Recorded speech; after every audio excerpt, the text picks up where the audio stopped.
right one. It doesn't matter. So even if you were to sign one.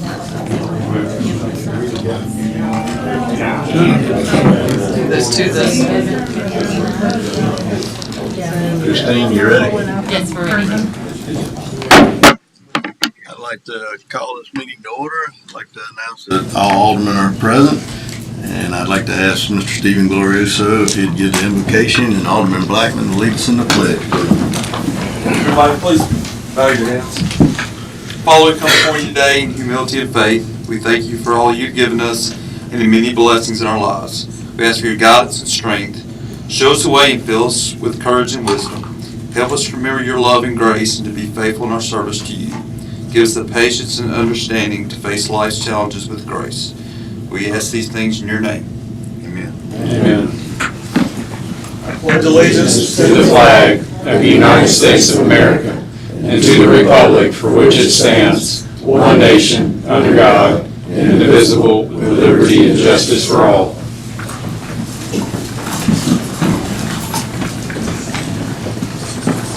All right.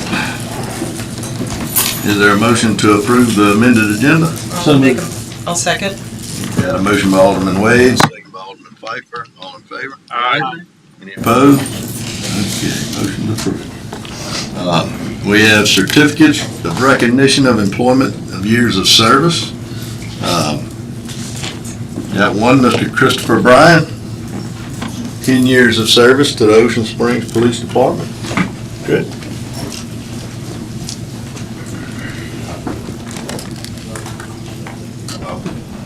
Congratulations. Thank you very much.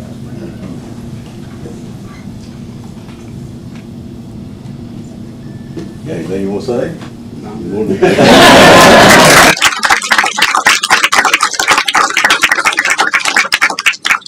And feels like 10 years. I still. Stephen Glorioso. I think you and Rob deserve an award for putting up a big one. 5 years of service to the city. Thank you, Steve.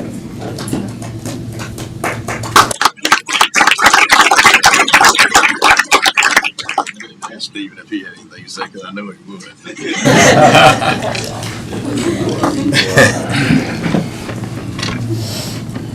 All right, we got public hearings tonight.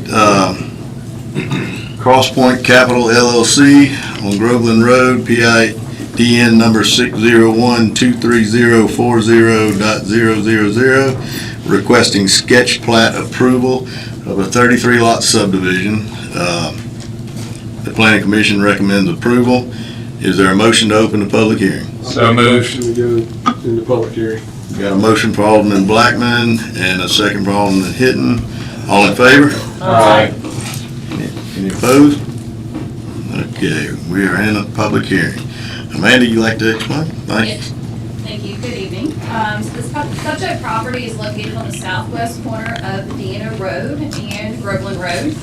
It's approximately 9.7 acres and is currently vacant. It's zoned R3. The applicant came to the Planning Commission requesting sketch plat approval of a 33-lot subdivision. In the R3 zoning, the minimum lot area is 7,500 square feet. The minimum lot width is 50 foot. The sketch plat does meet the minimum requirements for the lot sizes. The smallest lot being 7,500 square feet and the largest being approximately 16,000 square feet. The majority of the lots are 7,500 as seen on the site plan. Also included is a 20-foot right-of-way dedication along Deanna Road, prepared for the Deanna Road expansion. The Planning Commission, as mentioned, did recommend approval of the sketch plat, provided the applicant does reflect a 20% open space requirement. If they get approved tonight, they would come back and apply for a preliminary plat. The basic, for the sketch plat approval, this is like their basic concept of what they want to create. The preliminary plat process would come next. That's when, if they get approval tonight, they would go get the civil drawings completed and then come back with all the utilities design and come back again for preliminary plat approval. Okay. Question. Yes. Where would the 25% open space potentially go, since there's not one shown here? Yes. Right now, there's a current green space in the upper left-hand corner, there's 12,000 square feet right now. But during the time before, if they get approved tonight, the applicant would go back and reconfigure the lots to create the 20%. And all of the requirements could still be met? Would they end up losing a lot, or would they be able to reduce the size enough to make it still compliant and have that open space? Potentially, I'll say potentially lose a lot, because the open space can't, the roadways, right-of-way, utilities, it can't be used for easements, it has to be open space, used for parks and recreation purposes. So it's up to the engineer to design it to meet those requirements. Anybody else have any questions for I do Amanda? have a question. Retention detention, I know there is drainage to the north and to the west of the property, but looking at the impact of the lots along Dina and Groveland, what is, because the topo shows drainage pushing back toward Groveland, what is the ultimate, the thought of that? That's my answer question. I believe the engineer is here tonight, so if you do All right. have a question, I think it might be best for him to answer about the drainage and how the property drains. I think originally they mentioned the open space, the top left, was going to be used for detention. Okay. I'll let the expert probably explain that one better than me. Thank you. Yes, you're welcome. Ask them to step. Would y'all want to answer that? Go ahead. Yeah, Come on. I'll switch it. Thanks, Amanda. Nick Gant, Brown Mitchell and Alexander, authorized agent on behalf of the developer, 131 Route Magnolia, Biloxi, Mississippi. So we have, took those comments that we received by the planning commission, and we've already started to tweak the plan. We are decreasing the lot yield in order to meet that 20% open space requirement. The open space areas would be used for retention, detention as required to meet the city stormwater ordinance. The intent will be that most of the lots, after lot grading occurs, do drain back inward into the development and not necessarily out to Groveland and Dina. But we'll make sure that any that does go to Groveland and Dina is taken into consideration into the widening project that's happening in Dina as well. All right. Thank you. Thank you, Nick. Any other questions or? Anybody else have a question for Nick? Thank you. All right, is there anyone from the public that would like to speak for or against this project? Anyone? Okay. Is there a motion to close the public Make a hearing? motion to close public hearing. Got a motion by Alderman Pfeiffer, second by Alderman Blackman, all in favor? Aye. Okay. Is there a motion to approve or deny? I'll make a motion to approve sketch plat of the 33 lot subdivision, Groveland subdivision. Planning commission recommends approval. Can we just put a stipulation about addressing the stormwater ordinance, just to make sure? That'd be a good idea. I think that will Since be, we know that there's gonna be a modification made. Just to cover that. Yeah, during the preliminary plat process, the stormwater will be sent for review and make sure everything is in compliance. So that is part of the review Okay, process for thank you. preliminary plat. all right, we got a motion by Alderman Blackman, I'll second. second by Alderman Pfeiffer. All in favor? Aye. Any opposed? Okay, motion passes. All right, we have another public hearing for readoption of the 2024 resolution dated June 4th, 2024, placing a temporary moratorium on the submission of and acceptance of applications for building permits for multifamily dwellings. Is there a motion to open the public I'll hearing? make So a mo- moved. Second. We got a motion by Alderman Hinton, second by Alderman Pfeiffer, all in favor? Aye. Okay, Rob, would you or David like to explain? Kind of throw this to David real quick. And just reiterate, this is just the one step in the process. We're still trying to determine all the definitions. Amanda put together a good little packet for everybody to kind of go over to understand what one family, two family, multifamily townhomes and all actually mean, and the requirements for each of those But just kind of wanted to let David explain what we're doing here tonight and open it for public input. All right, David? Well, pursuant to the, excuse me, pursuant to the 17-115, when you make a zoning change, you need to have a public hearing, and since it was my understanding that the intent of the public hearing was to hear from the public regarding their concerns about the definitions of multifamily dwelling, two-family dwelling, townhomes, apartments. The purpose of the hearing tonight was so that you could have public comment, so that the board can make a decision about how to move forward. Okay. Is there anyone from the public that would like to speak for or against this moratorium? Yes, ma'am. Please state your name and address, please. My name is Haley Hill. My address, the whole address, or is the ward I'm from? Just ward. Okay. Ward 4. I'm actually really pleased to hear that y'all are talking about what defines multifamily. I have some interest in some projects that have not quite made it through planning commission approval or to the planning commission, but I know that they're in works, and I've seen some townhomes go up on Groveland Road specifically. And I've been looking through the UDC, looking at R1A, trying to understand what, and to me, there's not a clear definition that I can find for what defines a multifamily home, but it's clear that townhomes appear to be treated separately in different parts of the UDC. So I would just opinion, just pretty much based on personal concerns of others. I think that if we're going to issue a moratorium or extend a moratorium against multifamily apartment complexes, duplexes, or whatever that covers, I'd like to see that also extend to townhomes. Otherwise, understand what the board's reasoning is for excluding townhome developments. Because if you look at the ones that were just built on Groveland, I don't remember the exact name. I think D.R. Horton is the general contractor there. They're crammed in. They're not much square foot difference per person as what an apartment complex would be. That's not the type of development we want going up all over, knocking our forests down to build these crammed in townhomes. So that's my only really concern. And to get a clear definition, I think that is really important, because there's a lot of questions about what that encompasses multifamily units. Thank you. Thank you. All right, is there anybody else like to speak for or against? No one? Can we ask Amanda to kind of Yeah. cover that? Yeah. Amanda, would you mind giving us a rundown? Yes.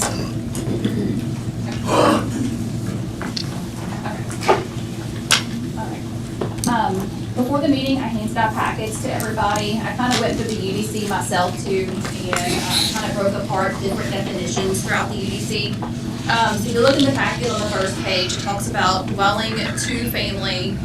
It's more commonly, it's like two separate households. It's pretty much a duplex. Let me continue. If you do dwelling multifamily, it's a building designed for occupancy for 3 or more families living independently of each other. That's straight from the UDC. So if you look at comparing the multifamily definition to a duplex, duplex is 2 houses or 2 homes, so that's not considered multifamily. The definition for a dwelling townhouse states that it's a 1-family dwelling in a row of at least 3 units. So you have up to 6 units per building. So a townhome is 1 building with at least 3 units, 6 total, separated by a common party wall. They have its own rear and front access, and no unit is located over another unit. And each unit is located or capable of being located on its own separate lot. The definition in the UDC for apartment house or multifamily dwelling is occupied by 3 or more families living independently of each other as separate housekeeping units. So looking at the UDC, it appears that the multifamily definition does correspond to townhomes, apartment complexes. And what I did on the second sheet handed out to everybody is according to the the memo for tonight, we were trying to clarify the definition of multifamily dwellings and establishing a threshold of the number of units that would fall under the moratorium.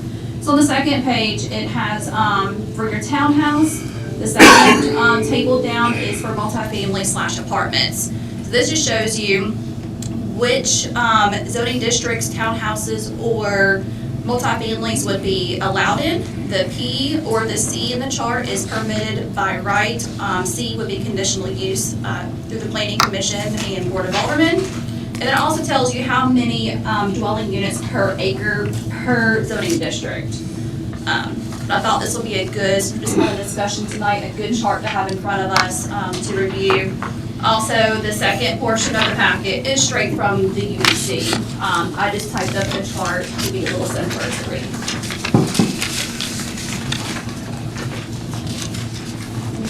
Anybody have any questions for Amanda on this, or? Just a comment, this is, always has been, ever since the UDC was adopted. This has been a very confusing issue. So I appreciate you taking the time to spell it all out, kind of give a brief update on the definitions of each one. And I think the intent of this moratorium is just to, there again, like last time, stop, let's take a look at our infrastructure, talking with Alan, Public Works and others. I mean, we know some sewer systems are nearing capacity. Water could be an issue in some places. We feel like probably pretty good with most of our water wells and supplementary water from JCUA. But traffic, there's a lot of issues. Drainage, we got drainage ditches at capacity. They're going to flow all the time. So we really just need to stop and take a look before we start cramming 100+ units in these smaller areas. So speaking of that, like how would we go about assessing all these things that Rob is mentioning? Because I'm imagining we'd also want to look at the need for housing and maybe even the design features of how we want to move forward with density, green space, retention, things like that. I think it's a good time to also dig into those things as well. Correct. Yes, so anytime someone applies to go to Planning Commission for a future development, we receive the applications in our office. We send it out to all departments to receive comments from each department. We do get those comments back and we give it back to the applicant to address any issues. Ideally, all issues would be addressed before they come to the Planning Commission. Thank you very much, Amanda. That's going to be very helpful. Thank you. All right, we have a motion to close public hearing. So moved. Got a motion by Alderman Hinton, second by Alderman Wade. But Mayor, just can you kind of be the person to be tasked with getting with Public Works and Sarah and others to kind of start the process of these studies? Mining. Yeah, so we need to just kind of know areas of town where there are issues, where we're nearing capacities, and get back and report here sooner than later. I would concur with that. And We can include do it. planning into it. Yep, we'll get those started. Thank you. All right, all in favor? Aye. Any opposed? Okay, so we're just, this was strictly discussion. We'll be bringing this to the next board meeting after the reports. Get more information. All right, so we have another public hearing, the demolition on 126 and 128 Earl Taylor Lane. Is there a motion to open Make a public? motion to open. Got a motion by Alderman Pfeiffer, second by Alderman Tillis. All in favor? Aye. Any opposed? All right, Mr. Darrell.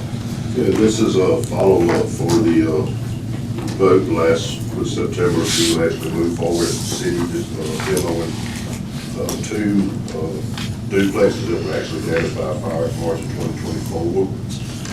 We put the condemned signs on it. We mailed out letters. We posted everything to City Hall. We also run it 4 different days in the Sun Herald for public notice. We had Ezra Bold, actually is one of the owners, he's the owner of 126. He reached out to me 9/10 of 25, gave me permission to pass this information on to the contact that we had at 128. 128, the only contact we've been had on a constant basis was Denny Matthews. He's actually the lien holder, and he actually resides in Texas. Apparently, they didn't never connect, or anyway, we never heard anything else from it. But so far, we've done everything that we were required to do to move forward with the demo. Okay. Anybody got any questions for Darrell? Other than I know it's been a long process, so thanks for sticking with it. All right, is there anyone here from the public that would like to speak for or against? Nope. Nobody? All right, is there a motion to close public hearing? Make a motion. Second. Got a motion by Alderman Wade, second by Alderman Pfeiffer, all in favor? Aye. Any opposed? Okay, is there a motion to approve or deny? Make a motion to approve the demolition of 126, 128 Earl Taylor Lane. Second. Motion by Alderman Wade, second by Alderman Hinton, all in favor? Aye. Any opposed? All right, motion passes. Now we're on to agenda public comment. Public is invited to address the board for up to 5 minutes each for a maximum period of 30 minutes, only regarding issues listed on the agenda. Please identify yourself and the agenda item when you come to speak. Is there anyone in the dot? Hey, Bill Moore, Ward 2, although I have a business in Ward 5, maybe I should talk in public hearings, but Groveland, I mean, we're building a Chick-fil-A and a Chipotle and this new 33 lot development and stuff. There's kind of a patchwork of sidewalks currently on Groveland. Is there a plan to connect them all so we have continuous sidewalks? So the way that's always worked is as those lots are developed, they're required to put those sidewalks in, but some of those are already developed without them. And so we definitely need to work on a plan for that. Currently, we don't have one, but. Yeah, some of it's on the north that's side, some of it's on right, the that's south right. side, and it just doesn't make sense. That's right. So there's going to be a continuity of that sidewalk at some point.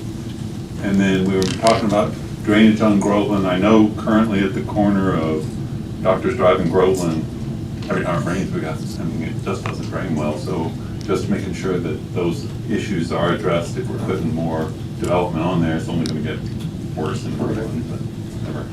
So that's it. Thank you. That goes back to the capacity thing, with drainage capacity. Anybody else like to address the board? Yes, ma'am. Myself again, Haley Hill, Ward 4. Is there any way to get a copy of that packet that Amanda so graciously prepared for the board regarding the multifamily definition of UDC as it applies to the potential? Yes, we can get you a copy. Yes, okay, just reach out to the planning department. Yes, I have that, yes. You got a copy? Okay, thank you. Here, come get mine, and she can email me another copy. I've got more. Haley, I have more. Don't take it. Okay. I got more. All right. Here, so thank you. Here you go. Well, Awesome. All right, yes. All right, anybody else like to address the board? All right, we'll move on to old business. UDC committee appointments and proposal from Neil Schaefer for planning consultant services. Matthew. Yes, so at our last meeting, I asked all the aldermen to come together to get somebody they would like to nominate from their ward to put on the temporary committees. I would like Steve to go first, and then Karen, Kevin, Shannon, Rob, Julie, myself. All right, we got. I'm just going to give our nominee, please. Nominate William Betterton. Julie Alon. Sean Cincinnati. Ward 4 resident, Mr. Ben Smith. Michael Davis. Libby Miller. Dennis Warren. Okay. That is all the committee appointees. How about the planning services by Neil Schaefer? We're moving to approve those services. I'd like a discussion if we can. Okay. Just reviewing, are we good for discussion or do we need to? Well, are you Vote appointing on- those people? We need to vote on the appointment. Yes, well, I mean, this is all part of it. So we're gonna just make one motion to approve the whole packet is what I was planning on doing, but we can go ahead and appoint the people and then make another motion, it's fine. I'll make a motion to appoint the 7 nominated individuals. All right, Got a motion by Alderman Pfeiffer, Second. and second by Alderman Hinton. All in favor? Aye. Okay, that's it. Okay, what discussion on Neil Schaefer services? Just looking over the proposal, I had just some things I wanted to make sure were, like, defining our deliverables wasn't really solidly addressed. I would like to know if this consultant is going to prepare written summaries or reports of their findings from the committee's work. Clarify their scope for drafting, if they're going to be involved in recommending ordinance language or edits. This should be included or scoped out. And then setting the expectations for the committee for preparation and presentation. Maybe we can add a line about assisting in developing presentation materials for the Planning Commission or board to review. And then it talks about proposal of, they propose attending 3 meetings. But what if our committee, I want to make sure our committee can meet outside of that if they deem it necessary for more than 3. And I certainly wouldn't want the work they're doing to be hurried, too much. So lastly, I'll just close by saying, in the contract, $120 an hourly rate, not to exceed $3,500, is roughly 20 hours. So that's not very many, and I'd really like to be clear on we're getting the bang for our buck with them. Mr. Douglas, would you like to come address some of these questions?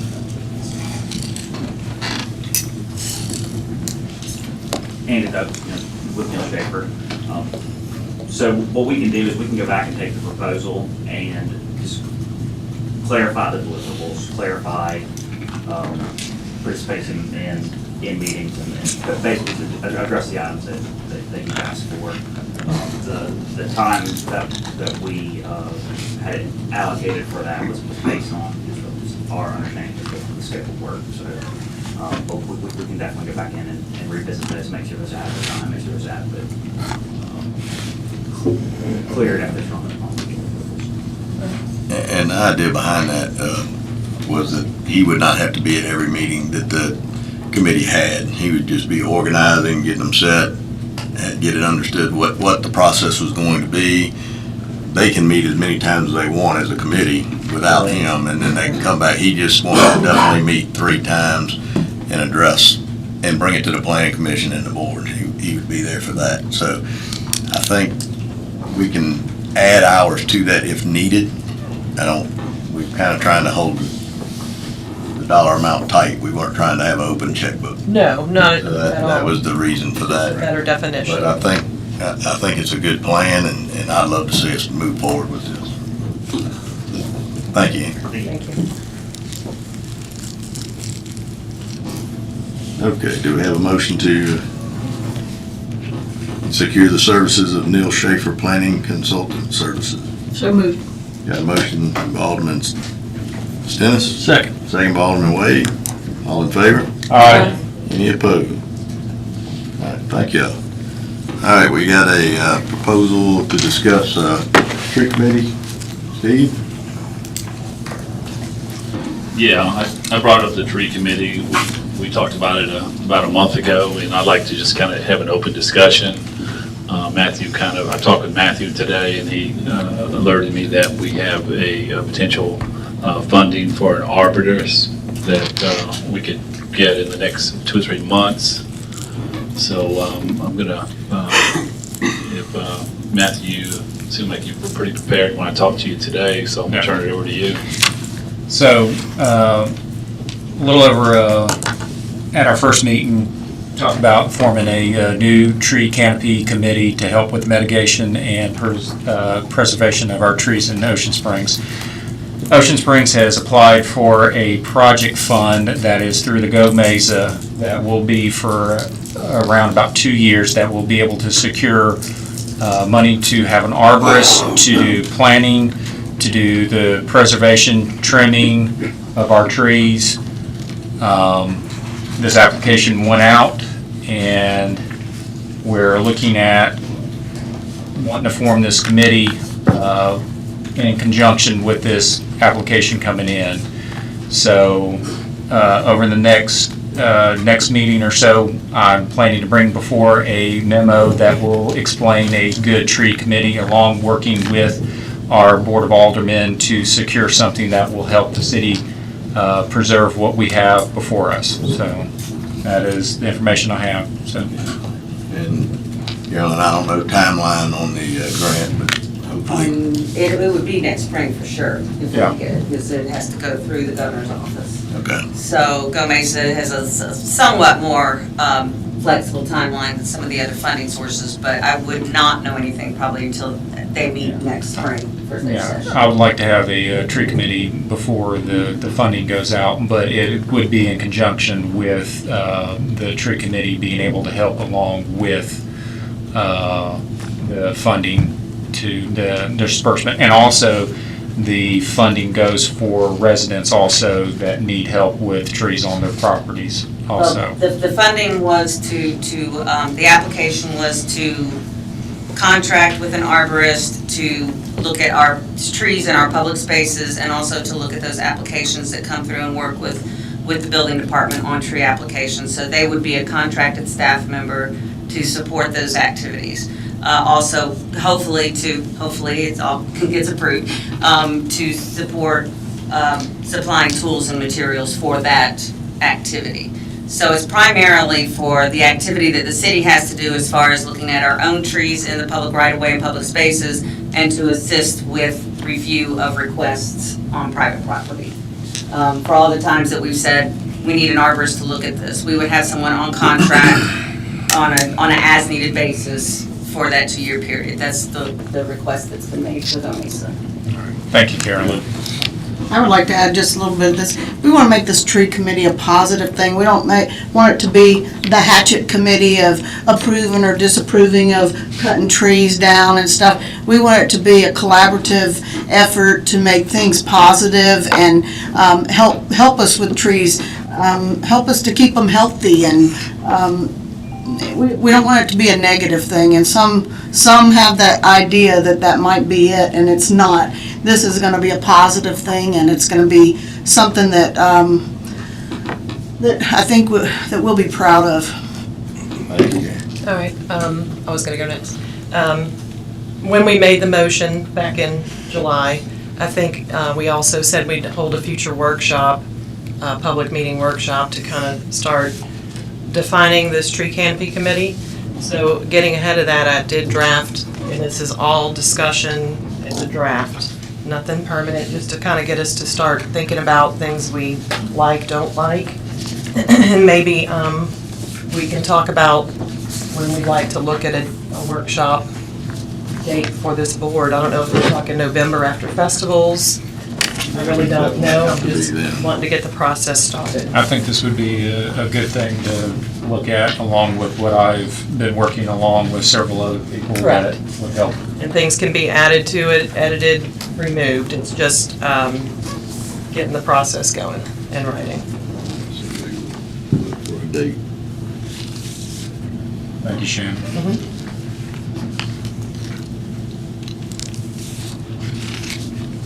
All right, so we've got adopt resolution to vacate unnamed alley. David, you want to address this? Back on the 17th of June, prior to this board taking effect, the prior board vacated an unnamed alley. It's on the northwest corner of Washington and Millville Boulevard. I know it is Fred Lemon's old boatyard. There was, when that happened, and there was an appeal that was filed by Mr. Burton. I think he spoke here before. They have since resolved that appeal of the vacation of the alley in Cardiff Development and has entered into a settlement with Mr. Burton. But part of that is by vacating the alley, is in your agenda packet on the survey. The alley has to be divided between the abutting properties when you vacate the alley. So This resolution was requested by Cardiff Development so that they can clear up the land deed records, so they can move forward with their plans for the property. So that's what this is. All right. Anybody got a question for David on this? All right, is there a motion to adopt resolution to vacate the unnamed alley? So moved. Second. Motion by Alderman Stennis, second by Alderman Hinton. Roll call vote. Mr. Tillman? Aye. Aye. Aye. Aye. Aye. Aye. Okay, ayes have it. All right, thank you. And moving on to the consent agenda, does anyone have anything to pull from the consent agenda? I've got, I'd like to pull F, G, I, J, K. G, I, J, K. Is that right? Yes. Repeat that, I'm sorry, one more time. F, G, I, J, K.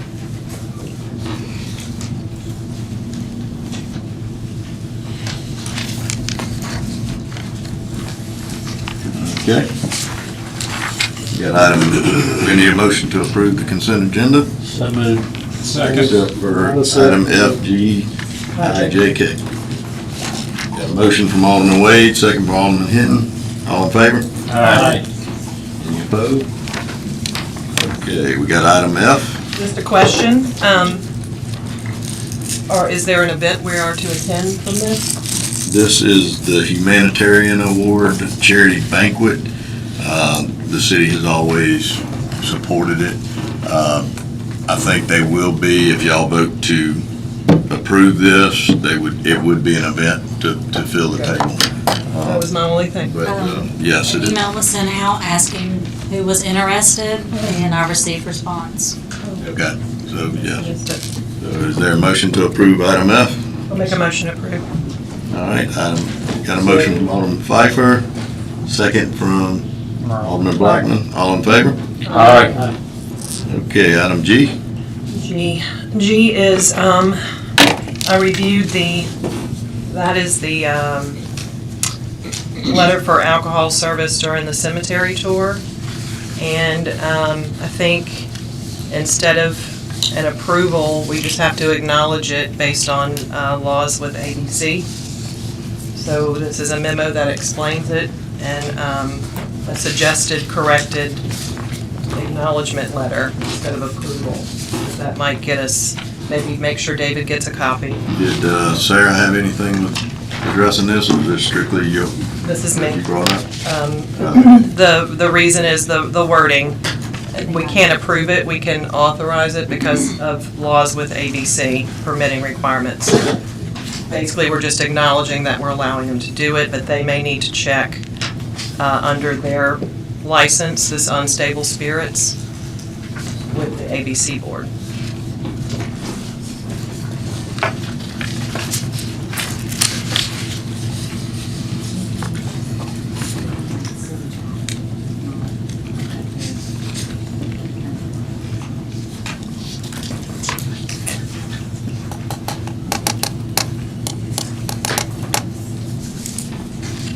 Okay, well, David, did you review this? Or is this the first time you've seen this? First time. So, Yeah, I just got this. I'm not all right. making a comment. Does that need to be tabled until our next recess meeting? Well, it will be over with by then. I know, it's on the 15th, so that would be. It's the- just It's just gonna be on the ground of the Mary C, so. yeah.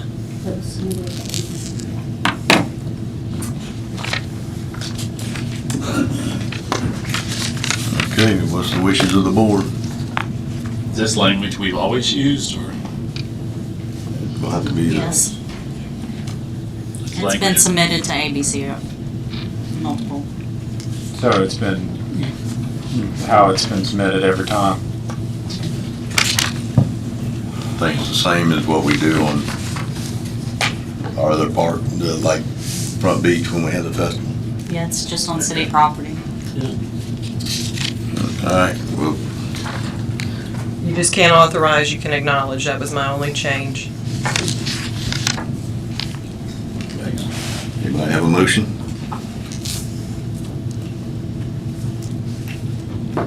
No motion?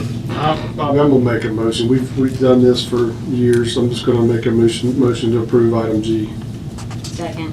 We got a motion by Alderman Blackman, second by Alderman Messenger. All in favor? Aye. Any opposed? Okay. All right, item I. Just housekeeping minute corrections. I don't think my mic is on, sorry.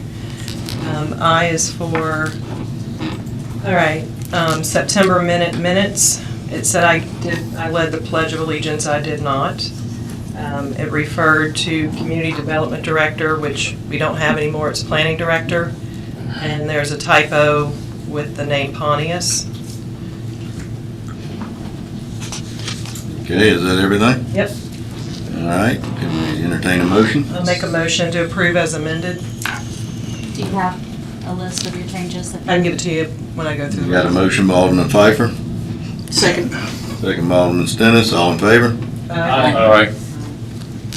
Okay, item J. J is, I don't think it was quite clear, this is the special call meeting for September 10.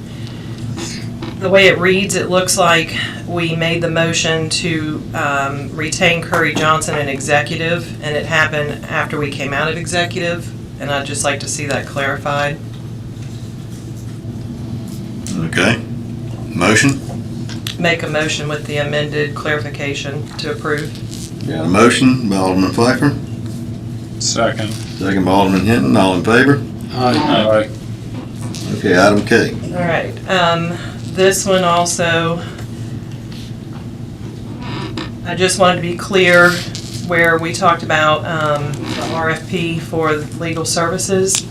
And it left out the part that it included, the mayor stated that the conflict of interest and outside litigation matters would be addressed during the contract portion of legal services.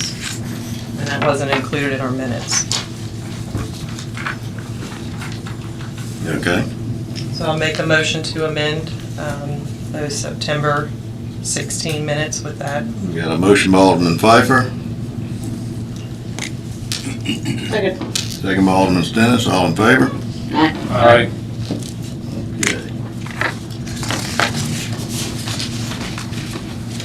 Pfeiffer, if you would mind turning those in prior to the meeting.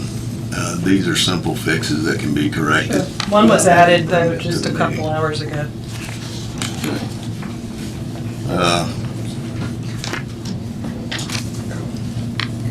Let's see, move on to the department reports, docket of claims. Does anyone have anything to pull from the docket of claims? Make a motion to approve the docket of claims. All expenditures are appropriate and authorized by law as per the summary in the minutes. Second. Motion by Alderman Blackman, second by Alderman Hinton, all in favor? Aye. Any opposed? Okay, monthly budget report. Does anyone have any questions on the monthly budget report? Make a motion to approve, accept the monthly budget report. Got a motion by Alderman Blackman, second by Alderman Wade, all in favor? Aye. Any opposed? Okay. We got a request for tourism funds to cover the street sweeper shortfall. Christine?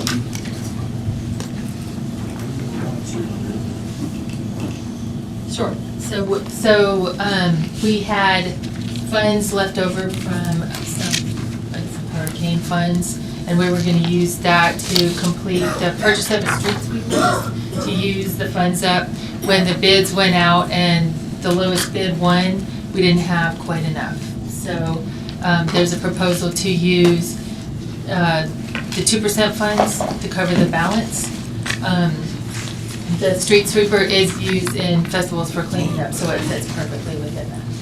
Do you mind? Anything else about the street sweeper? Do you mind telling us how much the shortfall was? It's right here, $66,831.26. Thank you. All right. We got a motion. Got a motion to Approve this To one. Adopt the resolution. adopt a resolution. I second it. Got a motion by Alderman Wade, second by Alderman Hinton.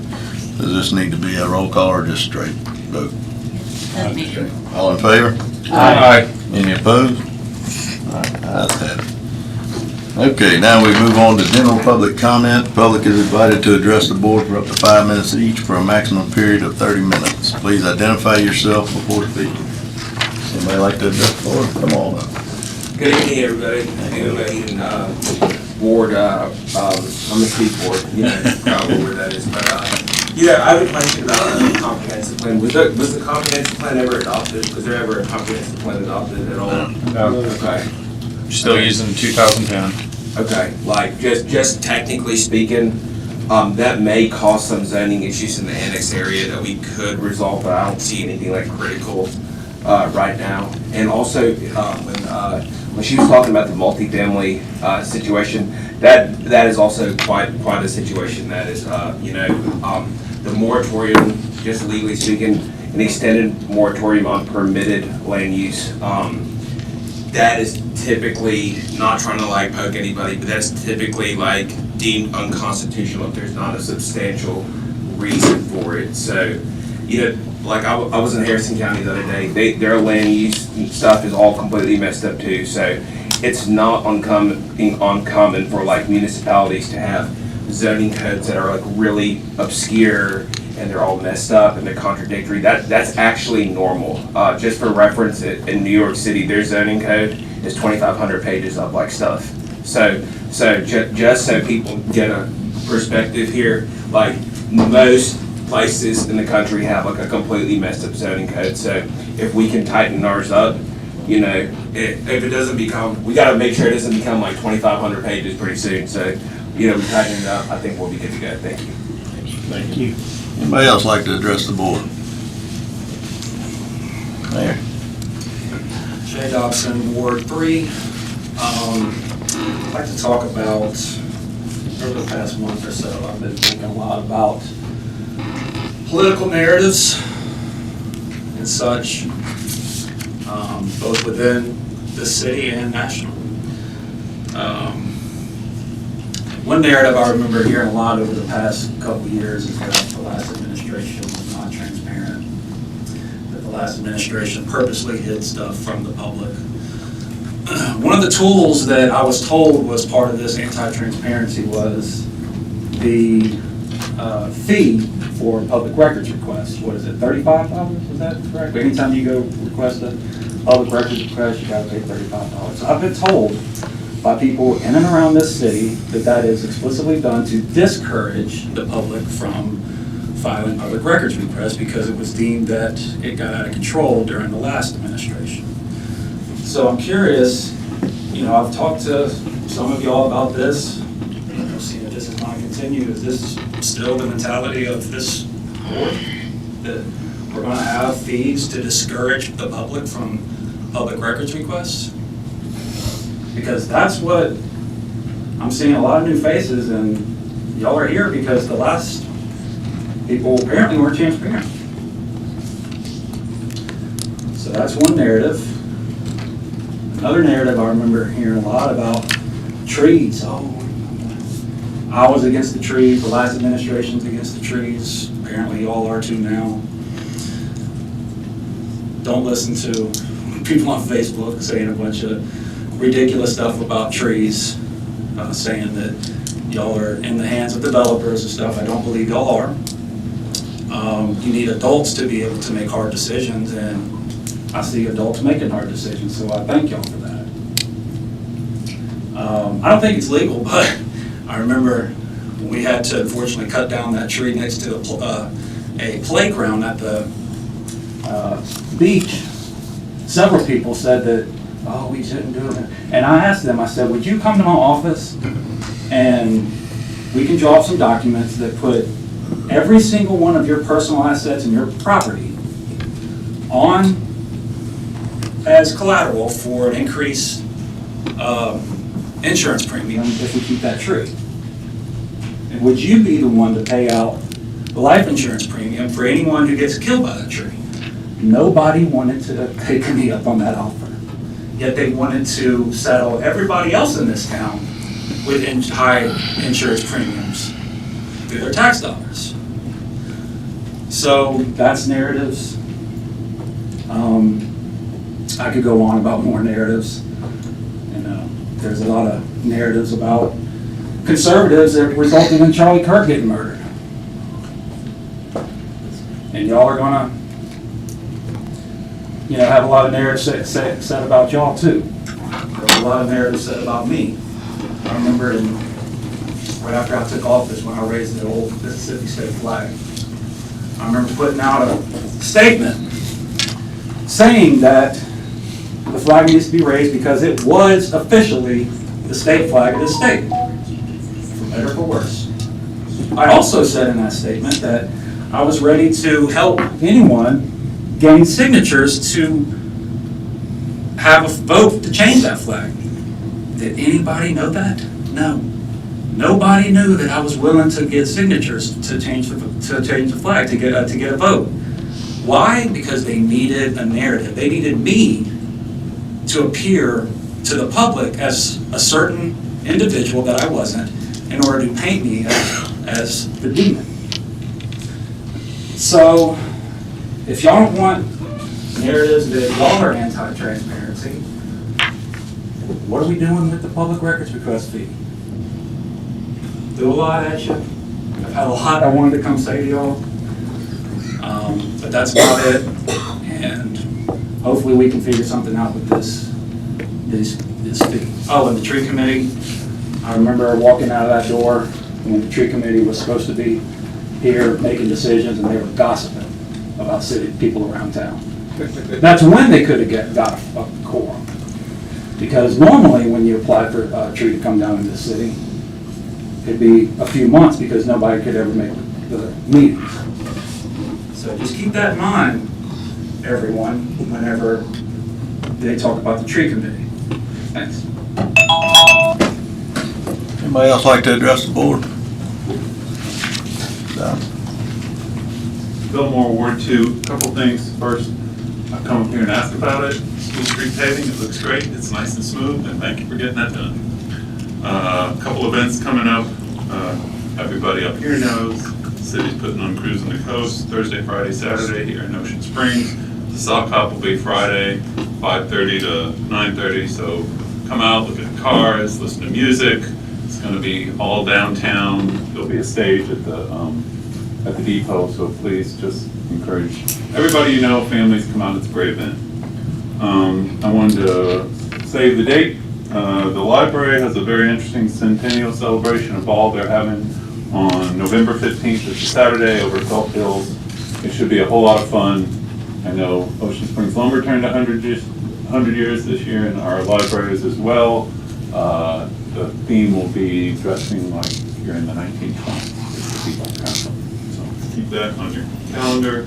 And finally, Alderman Pfeiffer, just to kind of foot stomp what the humanitarian event is that the Y has. It's our 16th annual fundraiser. The Y, the Losman coordinated this. It's our event every year to raise money for scholarships, primarily used to help kids who don't have the funds otherwise to go to summer camps or after school, anything that they need money for comes out of that scholarship fund. This year Billy Hughes is going to be the honoree, and he may reach out to y'all about what's going on. It should be a great event. It's going to be at the Bow on November 13th. So we really hope y'all be there, and thank you to the city if y'all can help with that scholarship. It's a great event, so thanks. Thank you, Doc. Anyone else like to address the board? Yes, ma'am. Hi, Rebecca Alston, Ward 2. I've heard various stories about this oak tree in front of Lovelace, and one was dependable. But I've heard that they, again, through various sources, that they are bringing in a new arborist, he said that he could preserve and save this tree, or was that just rumor? That's there's arborists that had reached out that would like to look at it and give us their thoughts, yeah. Okay, well, thank you for working on this, and especially reinstating the tree group. Thank you. Thank you. Anyone else like to address the board?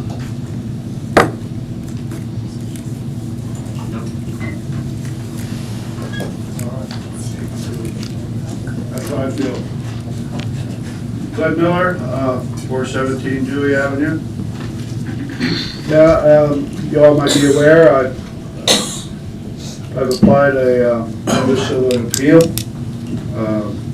I didn't do it in any kind of hostile way. I think it's a good thing. I did it for the tree's sake and also in a way for y'all up here, this board. A way to step back, take a breath, look at it again. And even now that it's been pruned like it has or chopped up, it can still grow. It can still leaf out and be fill that space. Because once that space is taken out, that tree is taken out of there, it's going to be a telling seed. If you have your imagination, you have to see that to know how bad that's going to look and how it's going to reflect on this board. So I would just ask to see what happens with the appeal. It's going to the meeting. I don't think it was your intention to have it in a hasty manner. That was. It was just a circumstance, but that's going to be looked at. It was unfortunate, and perhaps there wasn't enough information about alternatives and possible, maintenance and support of the tree for mitigating. So I think it's worth like I said during the meeting on the 29th, it's worth the risk to reconsider saving that large, epic, legendary tree. And, for the sake of the board, for the sake of the peace in the city, I say, hope you will consider it. Thank you. Thank you. All right, anybody else like to address the board?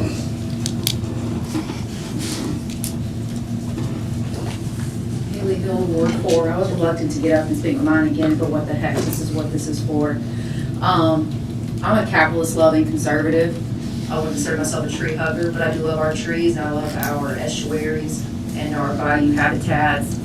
And I'm sure a lot of residents would relate to the sentiment when I say it absolutely breaks my heart to see Dollar Tree built next to a Dollar General, next to our middle school where there used to be forest, to see right adjacent to the Davis Bayou, Fountain Blue Trail, we knocked it down. How many cranes, I'm not a wildlife expert, how many creatures have we displaced? Now, I know a gentleman made a comment about, well, it might be unconstitutional to tell, people what they can and can't do as long as the zoning permits it. Okay, maybe there's something to that, but we're talking about updating the plan for the city, and we're talking about concerns about infrastructure.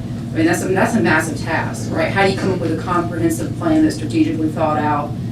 I'm sure it's in y'all's hearts, the Ocean Springs residents, and now people representing the city on the board. We want to maintain the charm. I've heard this year after year after year after year, we want to maintain the charm. But right alongside that maintain the charm, we're chopping all the trees down and building Dollar Generals. So, in subdivisions, cookie cutter houses, you walk past and it's like, are we gonna become a D'Iberville, Biloxi, like, or what do we want to be?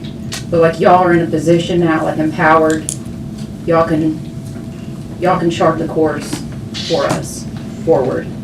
We don't need more Dollar Trees and Dollar Generals, especially not right next to each other. We don't need more townhomes. We don't need more affordable housing. We need to protect the value for people who already own homes in this city. We just got the grant, approved for the money extended for the taxes to build the schools. I mean, you can't stop growth, but we can control how our city grows. I don't believe that we just have to let people build whatever they want to build as long as it meets code. So that's all I wanted to say. I love the city and thank y'all for what y'all are doing. Thank you. And by the way, that was in the county when those were built next to each other. Yeah. Wrong place. So, anyone else like to address the For 1 minute. Glenn, you've already had your 5 minutes, but thank you. Anybody else? Is there a way to address your concern, or is it, I was just gonna say this. You've got yours. The city has abilities to control it beyond the zoning, that the laden zoning. you can put in a blanket zoning, or you can even put a conditional use. That's what they did in Harrison County. In Harrison County, the county part, the subdivisions were getting out of hand. So what they did was they made subdivision development conditional use. So in Jackson County, they don't do that in Jackson County. If your zoning allows it, you can go ahead and, if you live in an R1, you an R1 parcel of land, no city council member can tell you stop building the subdivision, even though they're identical houses. So there are means and mechanisms, but it's a tightrope. Do you want to take people's property rights or introduce law? So this board has the discretion to fine tune and tailor the development. There are tools that can be implemented, but it's a touchy subject about it, because as conservatives, That's gonna be something we will be working on when we review all of this, but we won't solve that tonight. But I forgot you already stepped up and spoke also, so I can't give you time and Bobby. Step up for 1 minute, Glenn. Glenn Miller, we're going to do it. I'd like to reply to our former mayor here about liability. Yeah, I'm willing to put up my property. It's worth, like, I'm getting offers all the time, $800,000. But anyway, what I'm going to say is, I will only put it up on the condition that if it kills a child, I'll pay. If it kills an adult who's strong enough to stand there and let a limb fall on it, Glenn, we're not, I gotta respond to that. I think that tells you right there that he'll gladly let an adult get killed by a tree. And he'll gladly let a child get killed by a tree because it was hanging near a playground. Let's not forget that. This is serious. Thank you. Everybody who's against these trees coming down, if they're dangerous, remember, it was next to a playground. Thank you, Shay. All right, that's enough.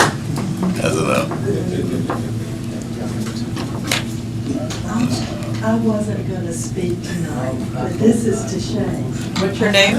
Miss Sylvia, if you're not addressing us, don't say anything. We're not addressing anybody in the audience. We can talk out in the hall. Sylvia Bosco, 509 Front Beach.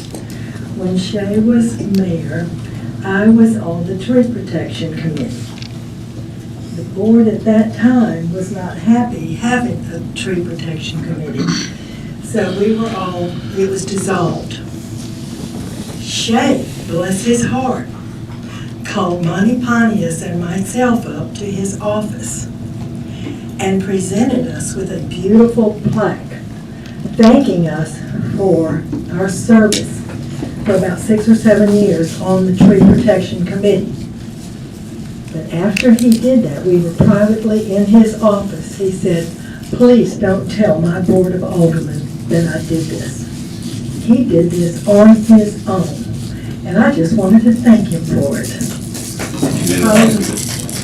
And I am a tree hugger, and I'm hoping you're going to take another look. I've talked to 3 arborists.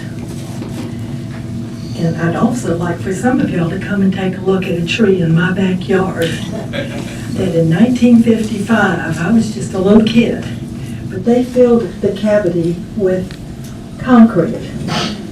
It is a huge tree today, and you can still see the concrete, but the tree has completely engulfed it. There's just a little spot where you can still see the concrete.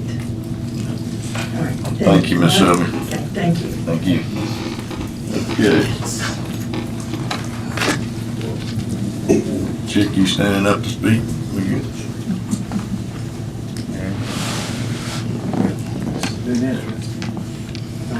Chick, we can't hear you, Chick. You gotta speak in the mic. It's been interesting. I don't miss it a bit. I want to give you the latest registration count. It's 9544, and last year we had 44 states that participated in Cruising the Coast. And I wanted to also correct an article that was written about Mr. Cruising. I want to tell you here and now, it's not Chick Cody. It's a team that we put together, and that team has worked diligently to make Cruising what it is. And I, for one, could never, ever say I did anything other than talk to a few people, ignited the flame in them, and it worked. But listen, people from Ocean Springs are friendly. Most of the people that come here, Jay Leno, for an example, Dennis Gage, any number of TV places out at the West Coast will tell you they love coming here because the people are so friendly. That doesn't happen by accident. That happens because we love nature. We love the trees in spite of what some people think. By the way, just so you'll know, the 1960s,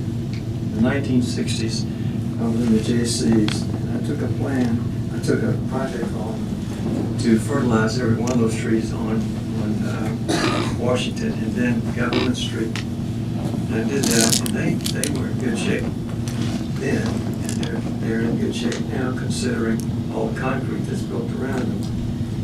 So I went to Miss Mossman, and we drilled holes all down so that we could put fertilizer in there. What you have to do is take an auger and dig it out, and then pour the fertilizer in there.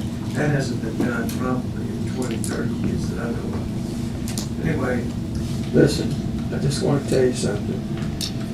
If you haven't ridden in a convertible down these tree-lined streets, you haven't lived. Because if you see the beauty of those trees, they'll talk to you, and they'll tell you about the history of Ocean Springs. And I tell you, I think if I've done anything in this town, we lit them up a few years ago, and you can really see the beauty of those trees with the Christmas lights. You know? I put the original Christmas lights up when I was in JC's, and the funny thing happened one night. Yeah, they were drinking beer, and we had a good time. I don't drink, but they did. And a car came down Washington and Government, and he ran over every one of those lights we had laid out and put up. Donnie McLean's dad was the one putting them up, free of charge. We got $200 from the city, and that sustained the JCs for almost a year because we didn't have any money coming in then. But listen, I just want to assure you of two things. One, I love Ocean Springs, and if I die tomorrow, I can say this with all humility, and I have lived in the best city in the United States, if not the world.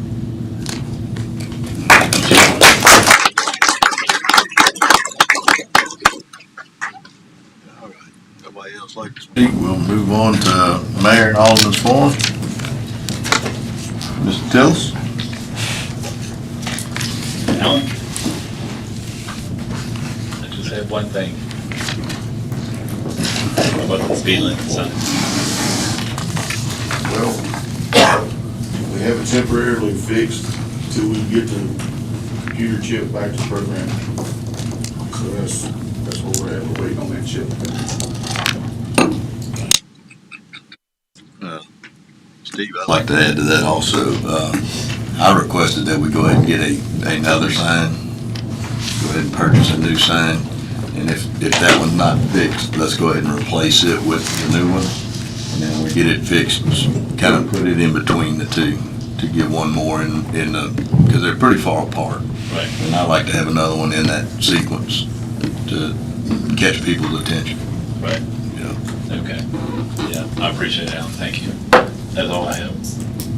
And Ms. Karen? Yes, I'd just like to thank the city for sending 4 of us aldermen to Hattiesburg last week for some training, and we got a lot out of it. And so I have a little bit I want to read to you because I'm scared I won't get it all in. But recently, 4 aldermen attended multiple training in Hattiesburg along with the city clerk and our public information officer. At that training, we were advised that several legal claims previously made by our interim city, David Harris, are not consistent with Mississippi law. For example, we were told by our attorney that we could face $10,000 fine or be removed from the office merely for discussing matters from executive session. At training, we were told that's not true. This is deeply concerning because it reflects a pattern of legal advice that misrepresents the law and affects both our decision-making and our rights as elected officials to speak freely with residents and press. We know that it's not prudent to go and talk about personnel, to talk about contracts, to talk about land deals, but we don't need to be threatened. Regarding the September 2nd vote, David Harris told this board that the city attorney interim appointment would be automatically expire as a matter of law within days due to the 90-day limitation under Mississippi Code 21-1541. We were told this would leave the city without an attorney and that state law required we immediately enter into a required one-year contract. When Alderman Blackman asked if a month-to-month agreement was allowed, our attorney said no, it had to be filled for 1 year. After reviewing the statute myself, I now know that that's incorrect. 21-1541 applies to required positions like city clerk, police chief, or judge, but city attorneys are not a required position. It's governed by 21-1525. which says the board may annually appoint an attorney, not shall. The statute also says we can employ counsel should the occasion require. This gives us flexibility to use shorter or project-based terms if we choose. The contract passed on September 2nd was also backdated to September 1 before the board voted, and it runs through the 29th, 2026, which does exceed 1 year. That undermines the argument that a one-year term was legally required, and it violates normal procedures. Where contracts begin after board approval, a one-year term is optional, not mandatory, and we could have, and still can, use a shorter month-to-month arrangement if we choose. Additionally, this same attorney previously inserted a false vote into the July 1 executive session minutes, claimed the board unanimously voted to approve to allow Mr. Wilkinson to continue to represent cases he was previously assigned to by the city. That never happened, and the board later voted unanimously to strike it from the record. However, on August 5th, Mr. Harris instructed the board to vote in executive session on whether to allow Wilkinson to continue on this case. The motion passed 5-2, with Stennis and Pfeiffer voting nay. This action has led to an ethics complaint against the board as to the legality of taking a vote to retain counsel in executive session instead of an open meeting. We have now had to hire a law firm to defend this complaint. Finally, this board deserves legal counsel we can trust. At a special call meeting on September 10th, 25, in executive session, David Harris threatened the board. He told the board that untrue things had been said about him in public. He's not standing for it. When David was asked by the alderman if the topic was appropriate for executive session, he said he didn't care if it was or if his comments got out in the ether. He said if we want to pick a fight with him, to do it, and that he's damn good at fighting. A city attorney serves at the pleasure of both the board and the alderman, or board of aldermen and the mayor. We should be able to rely on him or her without having to seek outside assistance to determine if the legal advice is sound. We should not be in the position of having to verify whether our attorney's advice is grounded by law. For all of these reasons, I move that this board invoke the 30-day termination clause in the city attorney's current professional services agreement, revert the position to interim status, and continue the RFP process to hire a permanent city attorney within 90 days. I'll second that motion. Well, a lot of those statements you just made are determined on how the questions are asked. And Tell me which one. I wanna know which everybody ones. has a different recollection of some of the events that you are addressing. No. I don't. You Tell me have- which ones though, because you can't say a can't lot. remember everything you said there, but Yeah. it's pointing out a lot of stuff that just is just not fair, but you got a motion and a second, now we're in discussion, so if anybody else has any input, go right ahead. Mayor, I'd, on everything stated and everything, I think it would be fair that David Harris rebuttal some of the comments and accusations that have been made before him, if he so choose.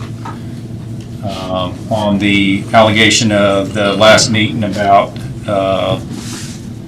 picking a fight and all this kind of stuff, I'd like to hear him give the grounds of the reason why that was provoked, if Mr. David would so please. You have a motion on the table. I know this is in discussion, but in order to have a discussion in an open meeting, it's going to require you as a board to vote that you waive the attorney-client privilege of discussions so that I can speak in an open meeting about discussions we had in executive session that were attorney-client privilege discussions, and I'll be glad to have that discussion. All right, so to the clear understanding, you can have two motions on the table at a time as long as they do not conflict with each other. So I make a motion that we waive the attorney privilege Attorney-client privilege. Got a motion by Alderman Hinton, second by Alderman Gillis. All in favor? Aye. Any opposed? Okay, Mr. Davis. All right, so I think your first complaint, Alderman Stennis, was about the, what you believe you learned at this training session that you went to on Thursday regarding the possibility of having a fine for disclosing information out of executive session. That discussion was specifically about litigation strategy regarding a pending matter against the city by a plaintiff, Mr. Rosenberg. Now, when we had that discussion, I cited to you two statutes. Well, let me lead off so that the public understands this. I do not represent any alderman on this board. The Supreme Court has said in the case of Edward versus Weeks, 633 Southern 2nd, 1035, 1994, quote, "The municipal attorney is not a department head exercising one portion of the administrative functions in the municipality. He represents and advises the whole municipality and not one or more members of the Board of Aldermen. He is not a member of any board or commission. He exercises no vote or authority other than the advice and representation he's employed to render on behalf of the municipality." So that discussion that we had, that you say that there is not a $10,000 fine, was specifically about disclosure of attorney-client privileged and private information from executive session to a person seeking pecuniary or monetary benefit from the city through a lawsuit. So let me read to you what section of the Mississippi Code 254105 states regarding conflicts of interest by elected officials. Subsection 5 of 254105 states, "No person may intentionally use or disclose information gained in the course of or by reason of his official position or employment as a public servant in any way that could result in pecuniary benefit for himself, any relative, or any other person, if the information has not been communicated to the public and is not public information." How are we gonna gain from that punitively? Disclosing information to a litigant against the city exposes the city to pecuniary loss later. It says it could. So I just admonished you, or the board, from disclosing information regarding litigation strategy to the actual person seeking money from the city. All right, and so the statute that provides the fine for that is 25-4-109, which falls within the jurisdiction of the Ethics Commission for Mississippi. And subsection 1 of that statute says, upon a finding of clear and convincing evidence that any public servant or other person has violated any provision of this article, which I just read, the commission may censure, that's not censor, that's censure, C-E-N-S-U-R-E, the elected public official, or impose a civil fine of not more than $10,000 or both. The commission may further recommend the Circuit Court of Hinds County that the elected official be removed from office. So that was the information that I provided to this board regarding your communications out of executive session to a litigant seeking money from this city. I can't control what you say outside of executive session, and there's no prohibition for what you say outside of executive session, but there is a consequence if it leads to something that the Ethics Commission finds as a violation. So that was the advice that I was giving you. All I do is give advice. We don't control anybody on this board. The city attorney surely doesn't. All I can do is give you advice about what can happen.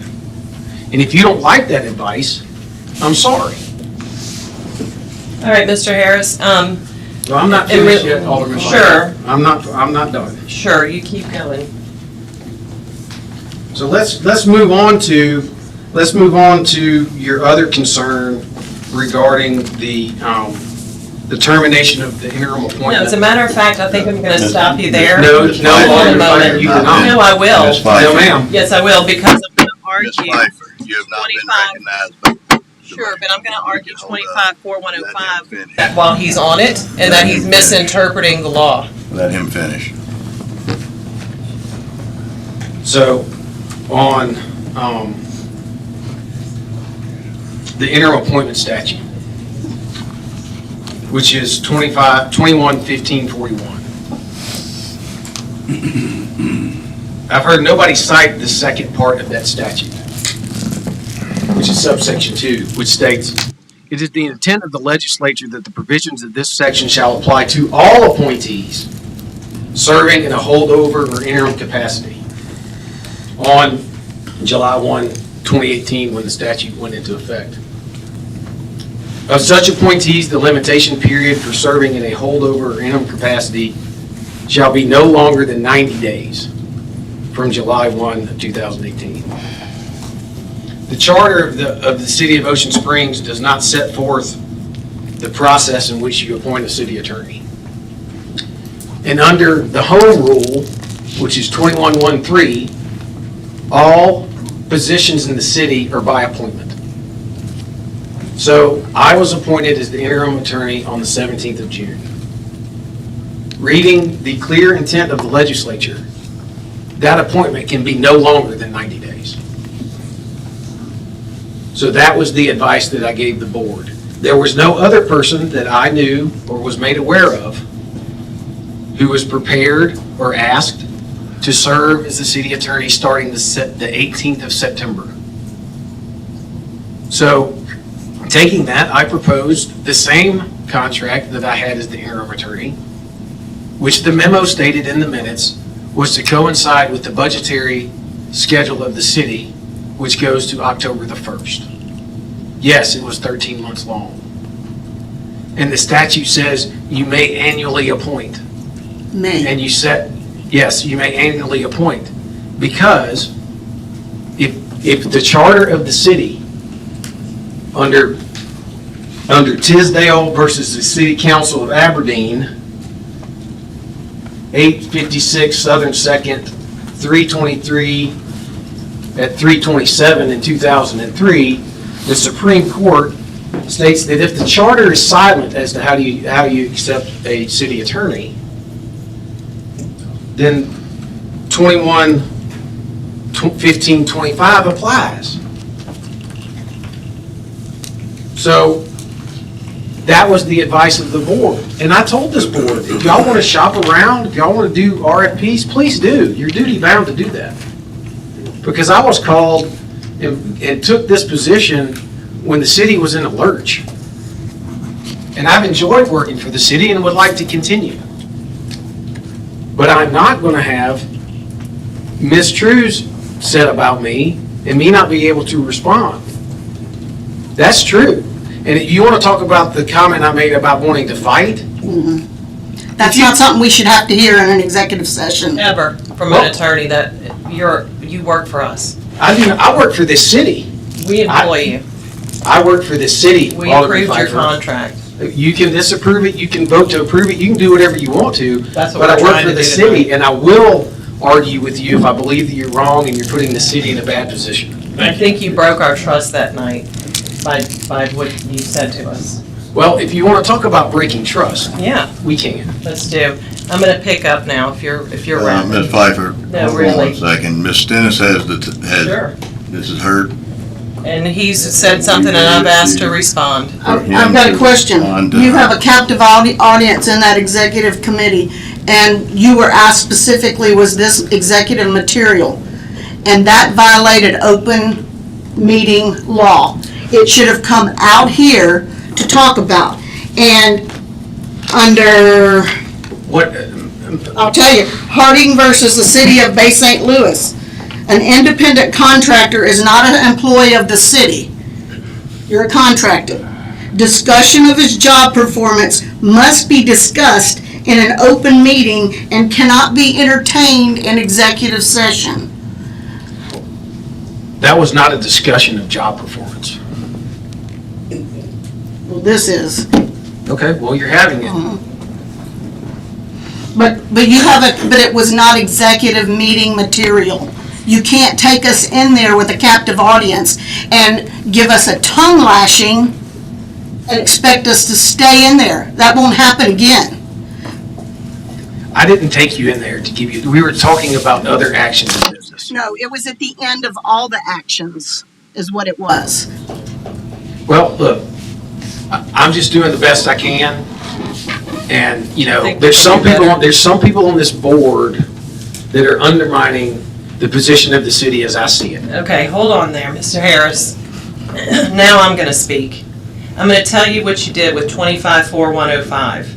It does contain a $10,000 fine clause, but that only relates to penalties of Mississippi Code 25-4109, which is if someone benefits from a personal or financial gain. What you're doing now is why we're in this situation. You don't think we know the law, but we do. You continually misrepresent your clients, this board, and your own personal benefit, for your own personal benefit. So this law may very well apply to you. Well, Alderman Pfeiffer, I can tell you that the opinion that I received from Tom Hood at the executive, as the executive director of the Ethics Commission, was exactly why I cited those statutes to you. And if you want to call him, please do. He would be happy to take your phone call. Sure. Okay, are you finished addressing? Unless anybody else has any more questions for me. Okay.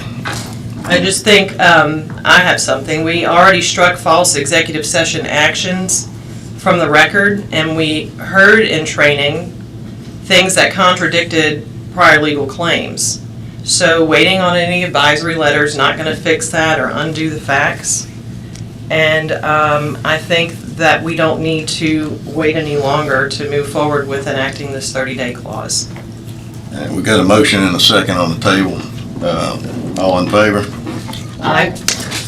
All opposed? Nay. Nay. Nay. Good. Nays have it. Okay. Alderman Wade? I have something I need to discuss. I've learned for the first time on September 24th, 2025, that Alderman Pfeiffer submitted a request for an opinion from the Attorney General's office dated September 7th, 2025. I learned of this letter when Mr. Brian Rosenberg published an article on his blog. It is important to state Mr. Rosenberg is suing the city of Ocean Springs in federal court seeking money from the city. I have multiple problems with this letter. One, I never saw the letter before it was published on a blog. I have checked with the city clerk and the city does not have a complete copy of this letter or information attached to it by Alderman Pfeiffer that was sent to the Attorney General. This letter and the information it contains are public records and must be kept by the city. 2, this letter was printed on city letterhead, and it states in the first sentence that it was sent on behalf of the City of Ocean Springs Board of Aldermen. This board can only act after a motion and majority vote of the board, and the action is recorded in the minutes of this board. We never made a motion or voted to authorize Alderman Pfeiffer to send any letter to the Attorney General. Alderman Pfeiffer's letter to the Attorney General is untrue, false, and she is not speaking on behalf of this board, and she does not speak for me. Communication is not happening between Alderman Pfeiffer and this board. You, Alderman Pfeiffer, sent a letter and made it look like it was an official letter from this board on city letterhead when you did not have any authority to do so. You did not tell the board that you had sent a letter even when the issue came up in the last board meeting about the mayor sending a similar request. You sat there silently, knowing what you had done. You didn't give the city a full copy of the letter, but you gave it to Mr. Rosenberg, who, again, let me state, is suing the city. For him to make comments about it without anybody else knowing what the letter says or the information attached. Your actions, Ms. Pfeiffer, are dishonest, backhanded, sneaky, and just wrong. You did not have any authority to speak on behalf of this board. You misrepresented that to the Attorney General's office. I move that the city attorney and the clerk send a letter to the Attorney General stating, 1, that September 7th, the letter from Alderman Pfeiffer is a request for an opinion or authorized by this board. Excuse me, that is not authorized by this board. 2, Alderman Pfeiffer misrepresented that letter that was requested from an opinion from this board. And 3, I asked that the Attorney General's to disregard this letter and request and the information attached. I also move that Alderman Pfeiffer be required to turn over the letter and all its attachments and information sent to the Attorney General's office to the city clerk as required by public records request. I second Kevin's motion. Got a motion by Alderman Wade, second by Alderman Messenger. I was also unaware of the letter. I was not made privy to that, and I don't appreciate my name associated with something that I wasn't consulted on. I didn't put your name on it. On behalf of the board, it applies to all. I said I was. You said on behalf of the board. You have no authority. Excuse me, don't yell at me, Kevin. And secondly, I don't have to ask your permission to send an AG opinion. First of all, I didn't yell, I just spoke into the I microphone. think you did. And I did talk to some of the aldermen about it. Ms. that would Pfeiffer, be being you're sent in. going to get a second. Secondly, Mr. Wade. what is the problem? Are you afraid of the answers that may come out of the questions No, I asked? the problem that we We have. might have light shown on something that we're sitting here You're deflecting fighting. from representing the entire The board without heck I consulting am. with us. You work together Because as a I board. think it's apparent why I sent it, that we're having struggles with our city attorney. And I needed these things answered because we're not getting good On the letter- representation, and we're getting somebody that is misinterpreting the law. On the letter, you could have signed it with your name. I did. No, you did not. On the posted letter, it said on behalf of the Board of Aldermen. I am submitting this. Okay, but on the letter, it said on behalf of the Board of Aldermen. You know, I am speaking right now in this board as whole. We can agree to disagree, but collectively, we need to communicate with one another. I completely agree with that, and I think our communication is hit rock bottom. Yes, it has entirely hit as a rock board. bottom. It But started- when we have a letter that is sent on a city letterhead to a. I am an state alderman office, with my name on that city But letterhead. that letterhead is supposed to And as a matter reside of at fact, the I city think the clerk's mayor's office at any given AG point in opinion time. went out without us knowing. Let Matthew finish speaking before you. Absolutely not, because I think I just had a lot of things thrown my way, and I'm gonna sit. You can here and rebuttal defend myself. everything that Alderman Wade has to I'm say, but going I'm to. gonna rebuttal what I have to say right now. Because as a city as whole, we can agree to disagree, but we should have open communication. Agree. Anything that is sent on a letterhead that has my name at the top or any alderman's name at the top, should be aware of it. I completely agree. That letter That should happens be daily. given to the city clerk for a public's request at anybody in our community or anybody in general. It aggravates me. I sit back. I don't like this. Matt, there's stuff sent out every day from City Hall that none of us are aware of that have our name on that letterhead. This is no different. But the city clerk has Not that. taking responsibility for what you did. What You're are you deflecting. talking about? I didn't do Talking about the anything letter. except. Deflection is not thing, but, you know, if you would like to So rebuttal, is he. I'm still speaking. So if you would like We're all to rebuttal, quiet on that. I have. Mr. Wade, I have no problem providing a copy. If I had, I wouldn't have provided one to the media. Media got it first, that's for The sure. media got it That before the happens alderman a got lot at this table. it. Yeah, because you bring it to them. And so do other people. Shannon, I'd like to weigh in on it also. I mean, Absolutely. I didn't really appreciate being able to see the letter that was sent on behalf of the alderman and, you know, catch it on Facebook. I mean, that's just not right. We should have known about it. You'll know when you get the answer. That is the reason that I sent it. I mean, it's It was very- never anything that was told we had to run it by everyone, because if that's the If case you put something again, on behalf of the alderman, we it should goes be out like aware that it. of City Hall every day with different I mean, documents if in you the don't same see manner. this, you know, it's obvious that majority of the board right now feels this way. I mean, accept the mistake and say, So what hey, is the problem, again, I ask, that they'll answer it? you should no, know. they're not going to answer. They're not gonna answer. They're not gonna answer it. I made a phone call because it came from an alderman that addressed the entire board, and the board did not It vote on didn't address the it. entire board. But the I was board did not asking for vote. clarification. The board did not You did make a not vote. motion and vote on this letter to be Nor sent. does that ever say it has to be. What threw it off.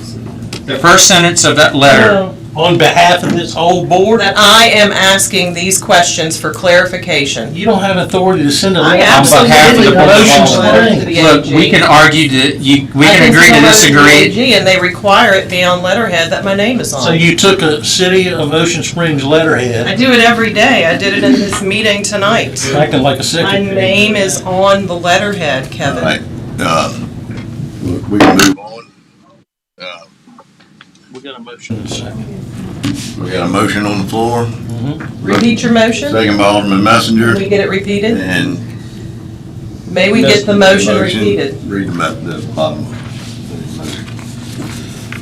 Move that the city attorney and the city clerk send a letter to the Attorney General stating, one, that September 7th, a letter from Alderman Pfeiffer is not request for an opinion or authorized by this board. Two, the Alderman Pfeiffer misrepresented that the letter was a request for an opinion from this board. And three, I ask that the Attorney General to discard the letter request and the information attached. I also move that Alderman Pfeiffer be required to turn over the letter and all its attachments and information sent to the Attorney General's office to the city clerk as required by the Public Records Act. Got a motion and a second. All in favor? Aye. Aye. Any opposed? Nay. All right, we'll move on. Alderman Pfeiffer. Sure. Let's see, what do I have here? So, I've got a draft. Pass that down. Memo of agreement that we need to consider putting in place for the Chamber of Commerce that has been brought to our attention that does not currently exist. Thank you. From somebody that's on the finance committee for the city, we have fiduciary responsibility to track taxpayer funds, and so I've recognized this as something that we've been lacking and that we need to formalize, and I've attached a draft for review so that we can begin the process. There is one already in the clerk's office, and the attorney's reviewing that also before it comes to the board, so there is one already drafted. Okay, well, here's the second one. We can put that in with it, he can review it. And Alan, I wanted to thank you for getting the sand swept on East Beach around Sand Sushi in that area that was having some problems. And lastly, with all the minute corrections I've made, they're not coming in a timely manner. We shouldn't have them popping up on the agenda within hours of a meeting. We shouldn't have them going beyond 30 days, which they have been, and that needs to be improved. We got to get them in on time. All right, Alderman Blackman. Okay. First off, I'd like to congratulate our new Deputy Police Chief, DC Matt Morvat, sitting over there tonight. Once again, we had 3 very, very, very good applicants, and it was a tough decision, and the chief weighed in a little bit, but we congratulate you and look forward to what you're going to do in that position. I think that's it. That's all I got. All right, good. Ms. Messenger? I'd just like to thank the Trentwood residents for allowing me to be at their annual meeting. It was most enjoyable. I gained quite a bit of insight. I look forward to working for them, and it was an honor. Also, I'm looking forward to the trick or treat at the track. So, Stephen, I hope you've got that Duncan booth set up, as I understand that I think me and Mr. Mayor are signed up. So, hopefully, some other aldermen will sign up. Thank you for being the first volunteer, everybody. There you go. Forward to it, so, yeah, I think Didn't I volunteer? I think Julie volunteered us both. That's right, that's right. Matt, if you don't mind, I got one more thing before you go. Yeah. Alan, I just want to thank you guys again for what all you do. Kevin Quaid and I were out with you guys on that water main break till well after midnight. Yeah. And, just seeing there, just standing there watching you guys, it made me want to jump down in the hole myself, you know what I'm saying? Because you're like seeing you guys in action. Really appreciate what you do. Tell you guys, job well done that night. Great job. The city looks good too. I think y'all got it ready for cruising. Top notch, looking great. Matt? Interesting night. I'd like to thank the city staff and everybody that came out tonight. Also look forward to Cruising the Coast. That's going to start off on Thursday. So our town's going to be filled with a lot of cruisers. So let's keep an eye out. Enjoy. I think y'all have got a half day at City Hall coming up. So y'all going to enjoy that day. Alan. We got a half day coming too.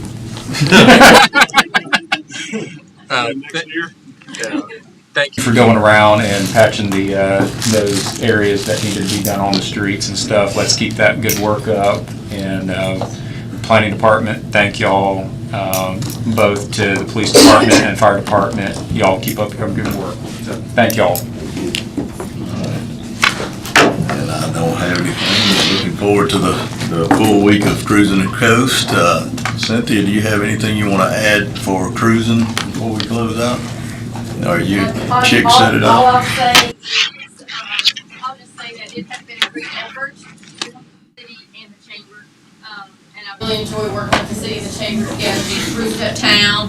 We worked with Public Works and got some little picturesque things in front of City Hall done. So we're really excited about that. Cruising is in Ocean Springs the 9th, 10th, and 11th. As we know, we coined festival season many years ago to do just that, celebrate the wonderful things that this town has to offer. And that's what this season is about, from August through December. It's about festivals, events, the businesses, the trees, the activity, the beautification, the partnership, the people, everything that we have. In between now and the end of November, we're going to welcome up to 200,000 people. How do we know that? We have done economic impact studies over the years for that. So with that being said, that actually helps our businesses sustain until the springtime. So thank you, everyone, and I'm excited to be a part of this community and work with Cruise on the Coast. We hope you come out for Friday. It's going to be really good. We'll see you at 3 o'clock. You'll see Chip at 3 o'clock. The decorations look really nice, by the way. Thank you very much for getting it out. And the lighting of the trees will be coming. I'm gonna wait till we, y'all gonna wait till we adjourn? Make a motion to recess.